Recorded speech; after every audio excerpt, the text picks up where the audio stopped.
100 को हम लिखते हैं 10 गुणे 10 और 1000 को 3 बार 10 गुणे 10। इसी प्रकार 10,000 को 4 बार 10 गुणे 10। और अगर 1 करोड़ है तो 1 करोड़ में 7 जीरो है, तो ध्यान दीजिए जितना जीरो था उतनी बार 10 का 10 में गुणा हो रहा था। यहाँ पे अगर 7 जीरो है तो 10 का 10 में कितनी बार गुणा होगा? 7 बार। तो इसको चूंकि ये 2 बार गुणा है तो इसको एक नए रूप में हम लिख सकते हैं 10 और उसके ऊपर एक अंक छोटा, जितनी बार गुणा है वही अंक लिखे हैं छोटे रूप में, तो इसको कहते हैं घातांक।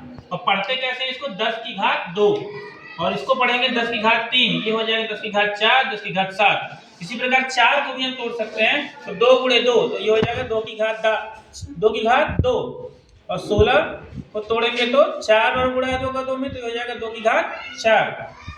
जैसे हम लोग अंकों को घात के रूप में लिख रहे हैं, वैसे ही घातांकों को गुणा रूप में भी लिख सकते हैं। घातांकों को गुणा रूप में लिखें, जैसे मान लीजिए 5 की घात 4 है तो इसको लिखेंगे 5 गुणे 5 गुणे 5 गुणे 5, यानी 5 का 5 में 4 बार गुणा। ठीक है। अब कोई भी अंक लिखा रहता है उसमें आपको पहचानना हो, जैसे ये लिखा है 3/2 की घाते 4, तो इसमें घातांक क्या है, आधार क्या है? तो यह ध्यान दीजिए, जो छोटा अंक होता है ऊपर दाहिने साइड वो होता है घातांक, और जिसके ऊपर ये घातांक लगा होता है वो अंक चाहे परिमेय संख्या हो या पूर्ण संख्या हो वो कहलाती है क्या? आधार। तो इस प्रश्न में आधार क्या है? ऋण 3/2।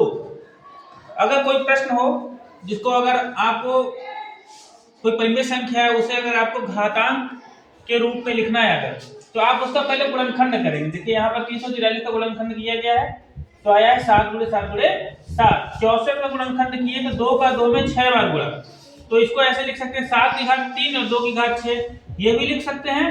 और अगर 2 का जोड़ा बना लें तो देखिए 7 गुणे 7 गुणे 7 हो गया और 4 गुणे 4 गुणे 4, दोनों 3 बार हो गए, तो 7 की घात 3 और 4 की घात 3, तो इसके लिख देंगे 7/4 की घात 3, 7/4 पूरे की घात 3।